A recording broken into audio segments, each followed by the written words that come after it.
നടത്തുന്നുണ്ട്. എന്തിനു വേണ്ടിയിട്ടാണ്? അതെ, ഒരുപക്ഷെ ചിലരെങ്കിലും ചോദിക്കാതെ ചോദിച്ചു പോകുന്നുണ്ടാകും, എന്താണ് ഈ കാലഘട്ടത്തിൽ ഇങ്ങനെ ഒരു പരിപാടി നടത്തേണ്ട ആവശ്യമുണ്ടോ? കാരണം മുതഅല്ലിമീങ്ങൾ അതല്ലെങ്കിൽ ഉസ്താദുമാർ കേവലം പള്ളിയുടെ ഒരു മൂലയിൽ ഒതുങ്ങിക്കൂടേണ്ടവരല്ലേ എന്നുള്ളൊരു വിചാരം ഒരുപക്ഷെ ചിലരുടെയെങ്കിലും മനസ്സിൽ ഉണ്ടായേക്കാം. എന്നാൽ അങ്ങനെയല്ല. കാര്യം നാം മനസ്സിലാക്കേണ്ടതുണ്ട്. വിശുദ്ധമായ ഖുർആനിൽ അല്ലാഹു സുബ്ഹാനഹു വ തആല പറയുന്നു, സൂറത്തുൽ അലഖിലൂടെ ഇഖ്റാ ബിസ്മി റബ്ബികൽ ലദീ ഖലഖ എന്ന് പറയുന്ന വചനത്തിലൂടെ അല്ലാഹു സുബ്ഹാനഹു വ തആല വായനയെ പ്രോത്സാഹിപ്പിക്കുന്നുണ്ട്. അതേ ഹബീബായ തങ്ങൾക്ക് ഇറങ്ങിയ ഖുർആനിലൂടെ വായനയെ പ്രോത്സാഹിപ്പിക്കുന്നുണ്ടെങ്കിൽ വായനയുടെ മൂല്യം അത്രത്തോളം വലുതാണെന്ന് നമുക്ക് മനസ്സിലാക്കാൻ സാധിക്കും. കാരണം ഇന്നത്തെ കാലഘട്ടത്തില് ആരുടെയെങ്കിലും മുമ്പിൽ ഒന്ന് എണീറ്റ് നിന്നൊന്ന് സംസാരിക്കണമെങ്കിൽ നമുക്ക് വാക്കുകൾ അത്യാവശ്യമാണ്, വരകൾ അത്യാവശ്യമാണ്. അതെ, വൊക്കാബുലറി ഇല്ലാതെ ഒരിക്കലും ഒരാളുടെ മുമ്പിൽ ഇങ്ങനെ എണീറ്റിരിക്കാൻ വളരെ പ്രയാസമായിരിക്കും. കാരണം വായനയിലൂടെയാണ് നമുക്ക് ഒരുപാട് അറിവുകൾ നേടിയെടുക്കാൻ സാധിക്കുന്നത്. അത് പ്രസംഗമായാലും ഗാനാലാപനങ്ങളായാലും അതിനൊക്കെയുള്ള കഴിവ് നാം നേടിയെടുക്കുന്നത് ഈ വായനയിലൂടെയാണ്. മാത്രമല്ല, ഇന്നത്തെ കാലഘട്ടത്തിൽ അരാജകത്വം നിലനിൽക്കുമ്പോൾ അത് ധാർമ്മിക മൂല്യങ്ങൾ ചോർന്നുകൊണ്ടിരിക്കുമ്പോ നമുക്ക് അവരുടെ മുമ്പിൽ ധൈര്യത്തോടെ നമ്മുടെ മതം പറയാനും നമ്മുടെ ദീന് പ്രചരിപ്പിക്കാനും നമ്മുടെ ഇസ്ലാം എന്താണെന്ന് അവർക്ക് മുമ്പിൽ വരച്ചു കാണിക്കാനും നമുക്ക് വാക്കുകൾ അത്യാവശ്യമാണ്, വരകൾ അത്യാവശ്യമാണ്, വരികളും അത്യാവശ്യമാണ്. കാരണം വാക്കും വരയും ഇന്നോ അല്ലെങ്കിൽ ഇന്നലെയോ ഉണ്ടായതല്ല, മറിച്ച് ഹബീബായ റസൂലുള്ളാഹി സ്വല്ലല്ലാഹു അലൈഹി വസല്ലമ തങ്ങളുടെ കാലഘട്ടത്തിൽ തന്നെ നിരവധി കവികൾ ഉണ്ടായിരുന്നു. അതേ, അൻപ് ജാഹിലിയ്യ കാലഘട്ടത്തിൽ നിരവധി കവികൾ ഉണ്ടായിരുന്നു. പക്ഷേ ജാഹിലിയ്യ കാലഘട്ടത്തിലുള്ള കവികളും ഹബീബായ റസൂലുള്ളാഹി സ്വല്ലല്ലാഹു അലൈഹി വസല്ലമ തങ്ങളുടെ കാലഘട്ടത്തിലുള്ള കവികളും തമ്മിൽ അജഗജാന്തരം വ്യത്യാസമുണ്ട്. അതേ, ജാഹിലിയ്യ കാലത്തുള്ള കവികൾ എന്ന് പറയുന്നത് ഒന്നെങ്കിൽ അവരുടെ ഗോത്രത്തെ പുകഴ്ത്തി പാടാനും മറ്റുള്ള ഗോത്രങ്ങളെയൊക്കെ ഇകഴ്ത്തി പാടാനും വേണ്ടിയിട്ടാണ് അവർ കവിതകൾ രചിച്ചിരുന്നതെങ്കിൽ ഹബീബായ റസൂലുള്ളാഹി സ്വല്ലല്ലാഹു അലൈഹി വസല്ലമ തങ്ങളുടെ കാലഘട്ടത്തിൽ അതേ ഹബീബായ തങ്ങളെ മദഹ് ചെയ്തുകൊണ്ടുള്ള ധാരാളം വരികളാണ് അവർ പാടിയിരുന്നത്. 200-ലധികം കവികൾ ഹബീബായ റസൂലുള്ളാഹി സ്വല്ലല്ലാഹു അലൈഹി വസല്ലമ തങ്ങളെ മദഹ് ചെയ്യാൻ മാത്രം മത്സരിച്ചിരുന്നു എന്ന് നമുക്ക് മനസ്സിലാക്കാൻ സാധിക്കുന്നുണ്ട്. അതിലേറ്റവും പ്രധാനിയായിരുന്നു മഹാനായ ഹസ്സാൻ ഇബ്നു സാബിത്ത് തങ്ങൾ. അതേ, ഹസ്സാൻ ഇബ്നു സാബിത്ത് തങ്ങൾക്ക് ഹബീബായ റസൂലുള്ളാഹി സ്വല്ലല്ലാഹു അലൈഹി വസല്ലമ തങ്ങൾ മദഹ് പാടാൻ വേണ്ടിയിട്ട്, മദഹ് പറയാൻ വേണ്ടിയിട്ട് ഇതുപോലെയുള്ള സദസ്സുകൾ ഹബീബായ തങ്ങൾ ഒരുക്കി കൊടുത്തിരുന്നു എന്ന് നമുക്ക് ചരിത്രങ്ങളിൽ നിന്നും മനസ്സിലാക്കാൻ സാധിക്കുന്നുണ്ട്. ഇതിൽ നിന്നൊക്കെ നമുക്ക് അതേ വരകളുടെയും വരികളുടെയും വാക്കുകളുടെയും ഒക്കെ മൂല്യം നമുക്ക് മനസ്സിലാവുന്നുണ്ട്. കലയുടെ മൂല്യം എന്തെന്ന് നമുക്ക് മനസ്സിലാവുന്നുണ്ട്.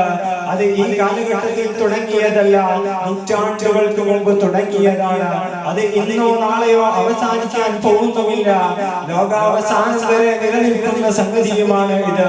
പക്ഷേ ഇന്നത്തെ കാലഘട്ടത്തിൽ നമുക്ക് കല അഥവാ വാക്ക് അല്ലെങ്കിൽ വര അല്ലെങ്കിൽ വരി ഇത് അത്യാവശ്യമാണ്. എന്തേ പറയാനുണ്ടായ കാരണം, ഇന്നത്തെ കാലഘട്ടത്തിൽ ഇസ്ലാമിനെ കാർന്നു തിന്നുകൊണ്ടിരിക്കുന്ന ഒരു വിഭാഗം ജനങ്ങളുണ്ട്.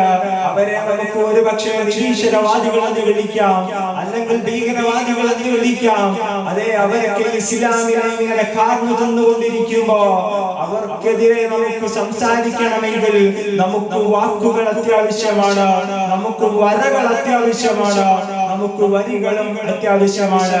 അങ്ങനെയുള്ള ധാർമ്മികമായ മൂല്യങ്ങൾ കൂട്ടിച്ചേർത്തുള്ള കലകളാണ് നമുക്ക് ആവശ്യമുള്ളത്. അതിന്റെ ഒരു ആവശ്യം മനസ്സിലാക്കിക്കൊണ്ട് തന്നെയാണ് നമ്മൾ ഹാദാബിദാക്ക് എന്ന് പറയുന്ന ഈ പേരില് നമ്മുടെ ഇങ്ങനെ ആർട്സ് ഫെസ്റ്റ് സംഘടിപ്പിക്കാനുണ്ടായ കാരണം ഇതിന്റെ 5ാമത് എഡിഷനിലാണ് നാം എല്ലാവരും നിലകൊള്ളുന്നത്.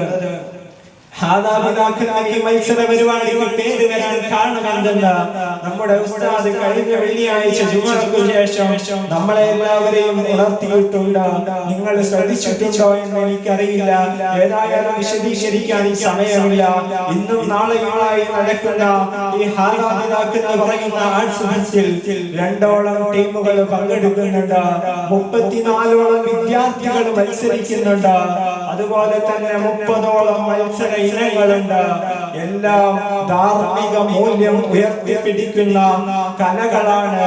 അതുപോലെ തന്നെയുള്ള വാക്കുകളും വരികളുമാണ് ഈ ഹാദാബിദാക്ക് എന്ന് പറയുന്ന പരിപാടിയിലൂടെ ഇന്നും നാളെയും ഇവിടെ പ്രകടമാകാൻ പോകുന്നത്. ഇതിന്റെ പിന്നിലുള്ള കഠിനാധ്വാനം ഇന്നോ ഇന്നലെയോ തുടങ്ങിയതല്ല, മറിച്ച് ഈ അധ്യയന വർഷം അഥവാ കഴിഞ്ഞ ശവ്വാൽ മാസം മുതൽ ഇന്ന് വരെ നമ്മുടെ ദർസിന്റെ കീഴിൽ 22 സമാജങ്ങൾ നടന്നിട്ടുണ്ട്. ആ സമാജങ്ങളിലൊക്കെ ഈ മുതഅല്ലിമീങ്ങൾ അവരുടെ കഴിവുകൾ വളർത്തിയെടുത്തിട്ടുണ്ട്.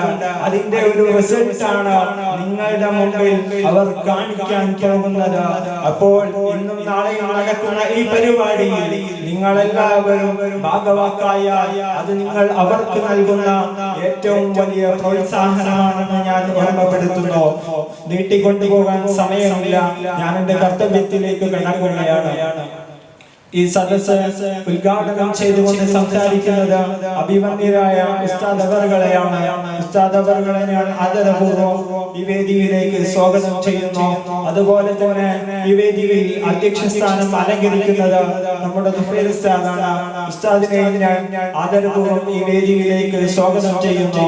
അതുപോലെ തന്നെ നമ്മുടെ മഹലിലെ കാരണക്കാരായ അബ്ദുറഹ്മാൻ ഹാജി സദസ്സിലുണ്ട്. അദ്ദേഹത്തെ ഞാൻ ആദരപൂർവ്വം സ്വാഗതം ചെയ്യുന്നു.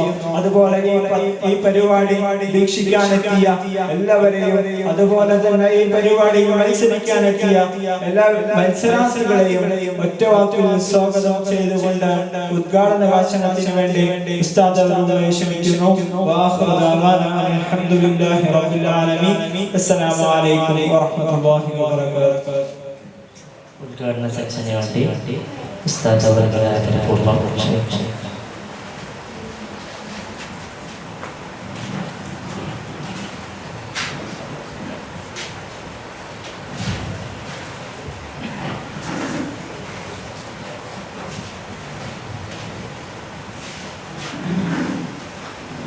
السلام عليكم ورحمة الله وبركاته. الحمد لله رب العالمين، والصلاة والسلام على أشرف المرسلين وعلى آله وصحبه الفائزين برضا الله. ما بعد. ഏറ്റവും ബഹുമാനാദരവുകൾ നിറഞ്ഞ നാട്ടിലെ കാരണവന്മാരെ, മുതഅല്ലിം സുഹൃത്തുക്കളെ, മറ്റു വിദ്യാർത്ഥി സുഹൃത്തുക്കളെ,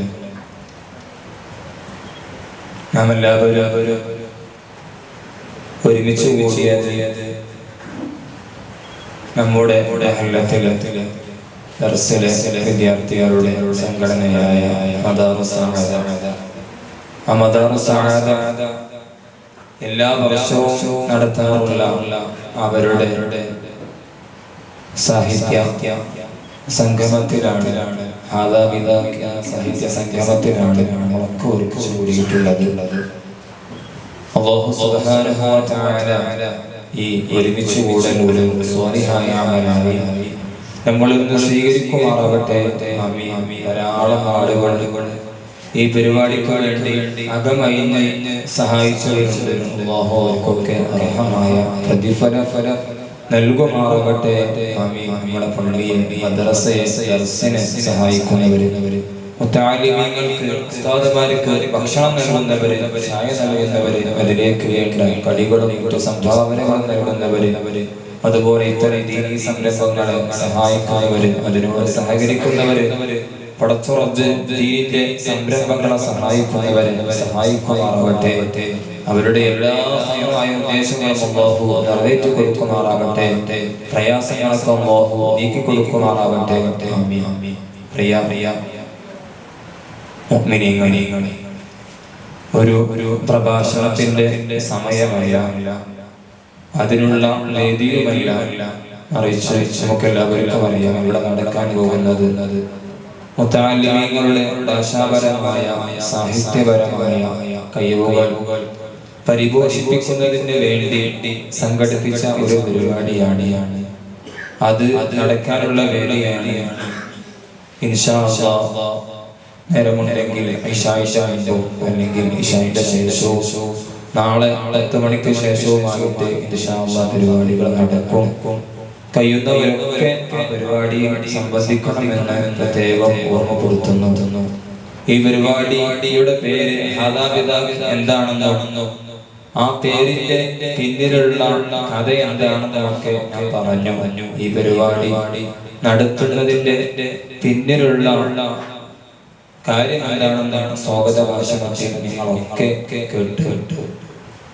എന്നാലും 1-2 കാര്യങ്ങൾ മാത്രം സൂചിപ്പിച്ചുകൊണ്ട് അവസാനിപ്പിക്കുകയാണ്. അൽഹംദുലില്ലാഹ്, അല്ലാഹുവിന്റെ അപാരമായ തൗഫീഖ് കൊണ്ട് നമ്മുടെ ദർസ് 5 വർഷം തുടങ്ങിയിട്ട് പൂർത്തിയാവുകയാണ്.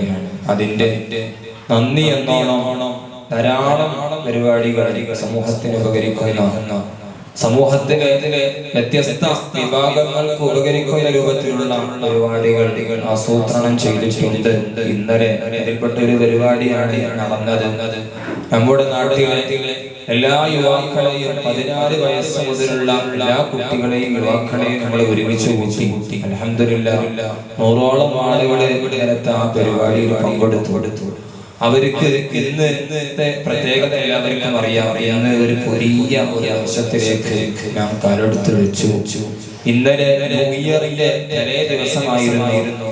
ന്യൂ ഇയറിന്റെ തലേ ദിവസം എന്ന് പറയുന്നത് നമുക്ക് എല്ലാവർക്കും അറിയാം, കേരളത്തിൽ ഏറ്റവും കൂടുതൽ മദ്യം വിൽക്കപ്പെടുന്നത് അല്ലെങ്കിൽ മയക്കുമരുന്നുകളും അല്ലെങ്കിൽ തോന്നിവാസങ്ങളും നടക്കുന്നത് അത് ന്യൂ ഇയറിന്റെ തലേ ദിവസമാണ്. അതുപോലത്തെ ആഘോഷ ദിവസങ്ങളിലാണ് ഏറ്റവും കൂടുതൽ കേരളത്തിൽ മദ്യവിൽപ്പന നടക്കുന്നത്, അതുപോലെ തന്നെ മയക്കുമരുന്നിന്റെ വിൽപ്പന നടക്കുന്നത്. അതിന്റെ കണക്കുകൾ കേട്ടാൽ പോകും. കോടികളുടെ മദ്യങ്ങളാണ് ഓരോ ഇയറിലും വിറ്റഴിച്ചുകൊണ്ടിരിക്കുന്നത്. അതുപോലെ തന്നെ കോടികളുടെ മയക്കുമരുന്നുകളാണ് വിറ്റഴിക്കുന്നത്. ഇതൊക്കെ ഉപയോഗിക്കുന്നത് നമ്മൾ മുസ്ലിമീങ്ങളായ ചെറുപ്പക്കാരാണ്. അതിന്റെ 1ാം സ്ഥാനം ആർക്കാരും ചോദിച്ചാൽ അതും മുസ്ലിമീങ്ങൾ താമസിക്കുന്ന മലപ്പുറം ജില്ലയിലുള്ള തിരൂരും അതുപോലെ തന്നെ നമ്മുടെ പരിസരത്തുമുള്ള മദ്യ ശാലകളാണ് ഏറ്റവും കൂടുതൽ കേരള സർക്കാരിന് വരുമാനം ഉണ്ടാക്കി കൊടുക്കുന്നത് എന്നുള്ള വാർത്തകളാണ് ഓരോ ദിവസവും നമ്മുടെ മുന്നിലേക്ക് കടന്നുകൊണ്ടിരിക്കുന്നത്. ഇത് ആരും വാങ്ങിക്കൊണ്ടു പോകുന്നത് അത് തെങ്ങിന്റെ ചോറ്റ് കഴിക്കാനോ മറ്റോ അല്ല, ഒക്കെ കുടിക്കാൻ വേണ്ടി തന്നെയാണ് ഇതൊക്കെ ഉപയോഗിക്കുന്നത്. നമ്മുടെ മുസ്ലിം ചെറുപ്പക്കാര് നമ്മുടെ മക്കളായിരിക്കും അല്ലെങ്കിൽ നമ്മുടെ അയൽവാസികളായിരിക്കും. അങ്ങനെ എത്രയോ ആളുകൾ അടിമപ്പെട്ടു പോയിട്ടുണ്ട്. പക്ഷേ പണ്ടത്തെ പോലെയല്ല. ഇന്ന് കള്ളുകുടിയനാണെന്ന് മനസ്സിലാക്കാൻ വളരെ പാടാണ്. കാരണം കള്ളു കുടിച്ചത് മറച്ചു വെക്കാനുള്ള എത്രയോ കാര്യങ്ങളെ അതിന്റെ മറ്റുള്ള രൂപത്തിൽ അതിന്റെ കച്ചവടവും തകൃതിയായി നടന്നുകൊണ്ടിരിക്കുകയാണ്. അങ്ങനത്തെ ഒരു സാഹചര്യത്തിലാണ് ഇന്നലെ നമ്മൾ പരിപാടി വെച്ചത്. കുട്ടികള് നാളെ മുതൽ അവരുടെ റൂട്ടൊന്ന് ശരിയാക്കി നല്ലൊരു റൂട്ടിലൂടെ സഞ്ചരിക്കണം. ഇന്നലത്തെ ദിവസമെങ്കിലും അവരെ ലഹരിയുടെ കെണിയിൽ നിന്ന് അല്ലെങ്കിൽ ആ കൂട്ടുകെട്ടിൽ നിന്ന് പിന്മാറണമെന്ന ഉദ്ദേശത്തോടു കൂടി പരിപാടി അൽഹംദുലില്ലാഹ് ധാരാളം ആളുകൾ പങ്കെടുത്തു. അതിന്റെ 2 ആളുകളെങ്കിലും ഇന്നലത്തെ ക്ലാസ് കൊണ്ട് മാറ്റം വന്നിട്ടുണ്ടെങ്കിൽ തീർച്ചയായും അത് നമുക്കും നമ്മുടെ മഹല്ലത്തിനും നമ്മുടെ സമൂഹത്തിനും ഈ ലോകത്തിനും അത് വലിയ ഉപകാരമാണ് എന്നതിൽ ഒരു സംശയവുമില്ല. കുട്ടികളെ ഇങ്ങനെ ഓരോ റോഡ് മാറി പോകുമ്പോ വഴിതെറ്റി സഞ്ചരിക്കുമ്പോ അവരെ ഉപദേശിക്കുക എന്നത് നമ്മുടെയൊക്കെ കടമയാണ് എന്ന് ഞാൻ മനസ്സിലാക്കിയതിന്റെ അടിസ്ഥാനത്തിലാണ് നമ്മൾ അത്തരം ഒരു പരിപാടി സംഘടിപ്പിക്കാൻ കാരണം. ഇൻഷാ അല്ലാഹ് ധാരാളം പരിപാടികൾ നമ്മൾ സംഘടിപ്പിക്കുന്നുണ്ട്, സംഘടിപ്പിച്ചു കൊണ്ടിരിക്കുന്നുണ്ട്, സംഘടിപ്പിക്കാൻ ഉദ്ദേശിക്കുന്നുണ്ട്. അൽഹംദുലില്ലാഹ് കഴിഞ്ഞ 3 വർഷമായി എന്റെ കാരണവന്മാരോട് പറയുകയാണ്, ദർസിന്റെ കീഴിൽ ഈ മുതഅല്ലിമീങ്ങൾക്ക് പുറമെ ഓൺലൈൻ വഴി എല്ലാം ഓൺലൈനിലായി കൊണ്ടിരിക്കുന്ന ഒരു സാഹചര്യത്തിലാണ് നമ്മളുള്ളത്. ഓൺലൈൻ വഴി നമ്മുടെ 20,000-ത്തിലധികം ആളുകൾക്ക് സൗജന്യമായി ഉറുദു ഭാഷയുടെ ബേസിക് പഠിപ്പിക്കാൻ നമുക്ക് സാധിച്ചു. ദർസിന്റെ കീഴിൽ 1000-ത്തിലധികം ആളുകൾക്ക് അത് ആ കോഴ്സിന്റെ സർട്ടിഫിക്കറ്റ് നൽകാനും നമുക്ക് സാധിച്ചിട്ടുണ്ട്. ധാരാളം കോണ്ടാക്ട്സുകൾ നമുക്കുണ്ട്. അതിന്റെ ബേക്കില് ഇപ്പോഴും പല കോഴ്സുകളും നടന്നുകൊണ്ടിരിക്കുന്നു. ഹബീബായ ത്വാഹ റസൂലുള്ളാഹി സ്വല്ലല്ലാഹു അലൈഹി വസല്ലം തങ്ങളുടെ അതേ മദ്ഹുകൾ പറയുന്ന ഉറുദുവിലെ പദ്യങ്ങളാണ് നഅ്തുകൾ എന്ന് പറയുന്നത്, ഖവാലികൾ എന്ന് പറയുന്നത്. അത് പലരും പാടാറുണ്ട്, ഉറുദു കവിതകൾ കേൾക്കാറുണ്ട്. പക്ഷെ ആർക്കും അതിന്റെ യഥാർത്ഥ അർത്ഥം എന്താണ്, ആശയം എന്താണ് എന്ന് പലർക്കും അറിയില്ല. അപ്പൊ നമ്മൾ വിചാരിച്ചു ഇത് സമൂഹത്തിന് ബോധ്യപ്പെടുത്തി കൊടുക്കണം. ഇതിന്റെ പിന്നിൽ വലിയ ആശയങ്ങളുണ്ട്, മുത്തുനബിയുടെ വലിയ മദ്ഹുകളാണ് ഇതിന്റെ ഉള്ളിലുള്ളത് എന്ന് സമൂഹത്തിന് ബോധ്യപ്പെടുത്തി കൊടുക്കണം എന്ന ഉദ്ദേശത്തോടു കൂടി കഴിഞ്ഞ 1 മാസമായി 5000-ഓളം ആളുകൾക്ക് സൗജന്യമായി പഠന കോഴ്സ് എന്ന പേരിൽ നടത്തിക്കൊണ്ടിരിക്കുന്നു. ഇപ്പോഴും അതിൽ ധാരാളം 5000-ഓളം ആളുകൾ പഠിച്ചുകൊണ്ടിരിക്കുകയാണ്. അങ്ങനെ ധാരാളം സംരംഭങ്ങൾ ചെയ്യാൻ നമ്മൾ ഉദ്ദേശിക്കുന്നുണ്ട്. അല്ലാഹു തൗഫീഖ് നൽകുമാറാവട്ടെ. പ്രിയപ്പെട്ട സുഹൃത്തുക്കളെ, ഒരു കാര്യം കൂടി പറയട്ടെ. ഈ സമൂഹത്തിൽ ഭാഷയും അതുപോലെ തന്നെ ഈ സാഹിത്യപരമായ സർവ്വ കാര്യങ്ങളും പഠിക്കൽ നിർബന്ധിതമായ ഒരു അവസ്ഥയിലേക്ക് പോയിക്കൊണ്ടിരിക്കുന്ന ഒരു അവസ്ഥയാണ് നമുക്ക് കാണാൻ സാധിക്കുന്നത്. കാരണം കലാ സാഹിത്യപരമായ കഴിവില്ലാതെ ഇസ്ലാമിനോട് പിടിച്ചു നിൽക്കാൻ കഴിയാത്ത ഒരു അവസ്ഥ നിരീശ്വരവാദികളുടെ യുക്തിവാദികളുടെ കടന്നുകയറ്റം. അവരുടെ പ്രസംഗങ്ങൾ കേട്ടാൽ, അവരുടെ യുക്തിവാദ ഖണ്ഡനങ്ങൾ കേട്ടാൽ നമുക്ക് തന്നെ ഒരു പക്ഷേ മാറി ചിന്തിച്ചു പോകും എന്ന് മാത്രമല്ല, പലരും യുക്തിവാദികളുടെ അല്ലെങ്കിൽ നിരീശ്വരവാദികളുടെ പ്രസംഗങ്ങൾ കേട്ട് സംശയിച്ച് സംശയാലുമായി നടന്നു പോകുന്ന മുസ്ലിം എന്ന പേര് മാത്രമേ ഉള്ളൂ. പണ്ഡിതന്മാരുടെ പഠനപ്രകാരം കുറച്ചു വർഷങ്ങൾ കഴിഞ്ഞാൽ ഒരു 2030 ആകുമ്പോഴേക്ക് മുസ്ലിം എന്ന പേരുള്ള 50% അധികം പേരുകളും അത് യുക്തിവാദികളാകാനാണ് സാധ്യത എന്നാണ്. അതിലേക്ക് തന്നെയാണ് പോയിക്കൊണ്ടിരിക്കുന്നത്. അല്ലാഹുവും റസൂലും ഉണ്ടെന്ന് പറയുന്നുണ്ടെങ്കിലും പൂർണ്ണമായ ഒരു വിശ്വാസം അവന്റെ മനസ്സിൽ ഇല്ലാത്ത സാഹചര്യമാണ് നമുക്കൊക്കെ ഉള്ളത്. നമ്മുടെ പരിസരത്തുള്ള എല്ലാ ഈ ദീനുമായി ബന്ധമില്ലാത്ത എല്ലാവർക്കും ഉള്ളത്. അതിനൊക്കെ വലിയൊരു മാറ്റം വേണമെന്ന് മാത്രമല്ല, നമ്മുടെ പരിസരങ്ങളിലെ ധാരാളം ആളുകൾ അന്യ സംസ്ഥാന തൊഴിലാളികൾ ജോലി കൊണ്ടുകൊണ്ടിരിക്കുകയാണ്. കേരളക്കാരെക്കാളും കൂടുതൽ അന്യ സംസ്ഥാന തൊഴിലാളികളാണ് കേരളത്തിൽ ജോലിയെടുക്കുന്നത് എന്ന് തന്നെ വേണം പറയാൻ. കാരണം എവിടെ പോയാലും തേപ്പിന്റെ പണിയാണെങ്കിലും പടിവിന്റെ പണിയാണെങ്കിലും പെട്രോൾ പമ്പിലാണെങ്കിലും കടയിലാണെങ്കിലും വരെ സംസ്ഥാന തൊഴിലാളികളാണ്. അന്യ സംസ്ഥാന തൊഴിലാളികളെ കുറിച്ച് ഒന്ന് ആലോചിച്ചിട്ടുണ്ടോ, ചിന്തിച്ചിട്ടുണ്ടോ? അവരുടെ പേര് അല്ലെങ്കിൽ മഹ്മൂദ് ഹസൻ വലിയ വലിയ പേരുകളായിരിക്കും. പക്ഷേ ഇസ്ലാമിന്റെ ബാലപാഠങ്ങൾ അവർക്ക് അറിയില്ല എന്നുള്ളതാണ് വാസ്തവം. ഇസ്ലാം കാര്യം എത്രയാണെന്ന് അവർക്ക് അറിയില്ല, എത്ര വക്താണ് നിസ്കാരമെന്ന് അറിയില്ല. നിസ്കരിച്ചാൽ തന്നെ എന്താണ് അതിൽ ഓതേണ്ടത് എന്നും ആ നിസ്കാരം എങ്ങനെയാണ് നിർവഹിക്കേണ്ടത് എന്നും അവർക്ക് അറിയില്ല. ഏറ്റവും വലിയ കാരണം അവരുടെ നാട്ടിൽ ഈ ഇതുപോലത്തെ മദ്രസ സംവിധാനങ്ങളില്ല, ദർസ് സംവിധാനങ്ങളില്ല. അതുകൊണ്ട് തന്നെ അവര് ഇവിടെ ജോലിയെടുക്കുന്നു, മയക്കുമരുന്നിൽ അടിമപ്പെടുന്നു, അതേ മദ്യപാനികളായി മാറുന്നു. അതുപോലെ തന്നെ പല കേസുകളിലും ഇന്ന് കുടുങ്ങിക്കൊണ്ടിരിക്കുന്നത് അതൊക്കെ അധികവും അന്യസംസ്ഥാന തൊഴിലാളികളാണ്. ഇവരൊക്കെ നമ്മളെ നാട്ടിൽ വന്ന് ജോലി എടുക്കുമ്പോ ഈ നാട്ടുകാരായ നമ്മളെ സംബന്ധിച്ചിടത്തോളം അവരൊക്കെ കുറ്റവാളികളാണ്, മദ്യപാനികളാണ്, മയക്കുമരുന്നിന്റെ ആളുകളാണ് എന്ന് പറഞ്ഞ് അവരെ തള്ളിക്കളയാതെ അവർക്ക് ചെയ്തു കൊടുക്കേണ്ട ഒരു ഉത്തരവാദിത്വം നമുക്കുണ്ട്.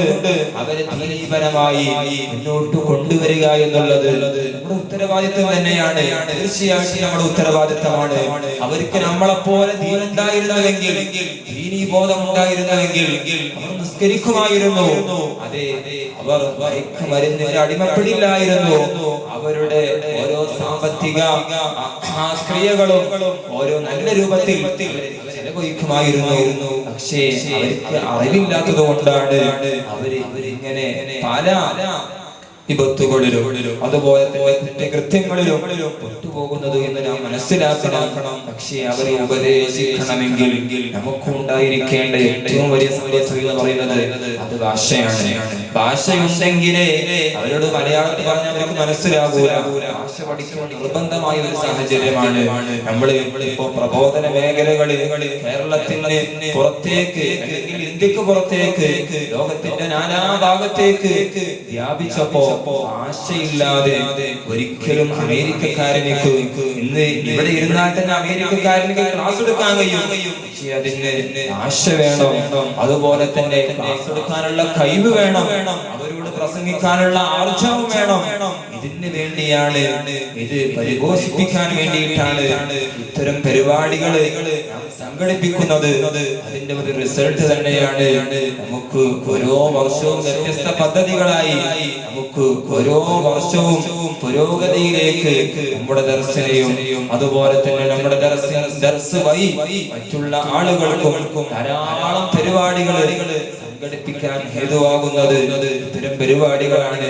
നിനക്ക് നിങ്ങൾ വലിയ പ്രോത്സാഹനം നൽകുന്നുണ്ട്. ഇനിയും തുടരണം. തീർച്ചയായും ഒരിക്കലും വെറുതെയാകൂല. കാരണം ഒരു കുട്ടി ഇതിൽ നിന്ന് പ്രസംഗിച്ച് പഠിച്ച് അവര് പുറത്തുപോയി ചെയ്യുമ്പോ നിങ്ങൾ കൊടുത്ത ഒരു രൂപയാണെങ്കിലും ആ ഒരു രൂപ കൊണ്ടാണ് അവർ ഈ പരിപാടി സംഘടിപ്പിച്ചത് എന്നതുകൊണ്ട് പുറത്തുപോയി ചെയ്യുമ്പോ നിങ്ങളാണ് അതിന് കാരണക്കാരനായത് എന്ന സ്ഥിതിക്ക് തീർച്ചയായും അല്ലാഹു സുബ്ഹാനഹു വ തആല അതിനെ ഒരു ജാരിയായ സദഖയായി സ്വീകരിച്ച് നിങ്ങളുടെ അക്കൗണ്ടിലേക്ക് തന്നുകൊണ്ടേയിരിക്കും. തീർച്ചയാണ് അല്ലാഹു അത്തരം രൂപത്തിലുള്ള ഒരു സദഖയായിട്ട് മദ്രസക്കും ദർസിനും പള്ളിക്കും നൽകുന്നത് അല്ലാഹു സ്വീകരിക്കുമാറാവട്ടെ. ആമീൻ. ഇത്രയും പറഞ്ഞുകൊണ്ട് ഇൻഷാ അല്ലാഹ് അവസാനിപ്പിക്കുകയാണ്. ബിസ്മില്ലാഹിർ റഹ്മാനിർ റഹീം. അൽഹംദുലില്ലാഹ് ഇന്നാ ഫതഹ്നാ ലക ഫത്ഹൻ മുബീന എന്ന ഖുർആനിക വാചകങ്ങളിൽ ഈ പരിപാടി ഉദ്ഘാടനം ചെയ്തുകൊണ്ട് നമ്മുടെ ഉദ്ഘാടന സെഷൻ സമാപിക്കുകയാണ്. ഇൻഷാ അല്ലാഹ് പരിപാടികൾ ആരംഭിക്കുകയാണ്. ആദ്യത്തെ പരിപാടി സർഫ് മത്സരമാണ്. അഥവാ സർഫ് മത്സരം എന്ന് പറയുന്നത് പണ്ടത്തെ കാലത്ത് ദർസിൽ പഠിച്ചിരുന്ന ഒരു സംവിധാനമുണ്ട്. ദർസിൽ പഠിച്ച ആരെങ്കിലും ഈ കൂട്ടത്തിലുണ്ടെങ്കിൽ എനിക്കൊക്കെ അറിയാം സർഫാക്കുക എന്ന് പറഞ്ഞാൽ എന്താണ്. പക്ഷെ ഇന്നത്തെ കാലത്ത് ഇങ്ങനെയല്ല. എല്ലാം സ്മാർട്ടായി പോയി, ഡിജിറ്റലായി പോയി. പെട്ടെന്ന് കിട്ടുന്നുണ്ടോ എന്നുള്ളതാണ് എല്ലാവരും നോക്കുന്നത്. അതുകൊണ്ട് അത്തരം രൂപത്തില് നമ്മൾ പ്രത്യേക ക്യാമ്പുകൾ നടത്തി അവരെ നല്ല രൂപത്തില് ഉയർത്തിക്കൊണ്ടുവന്നിട്ടാണ് ഇത്തരം ഒരു പരിപാടി ഇതിൽ സംഘടിപ്പിക്കുന്നത്. ഇത്തരം ഒരു പരിപാടി ആസൂത്രണം ചെയ്തിട്ടുള്ളത് ആ ഒരു പരിപാടിയാണ് നടക്കുന്നത്. കഴിയുന്നവരൊക്കെ കണ്ടിട്ട് പോവുക, അല്ലാത്തവരെ കഴിയുന്ന സമയങ്ങളിൽ വന്ന് സംബന്ധിക്കുക.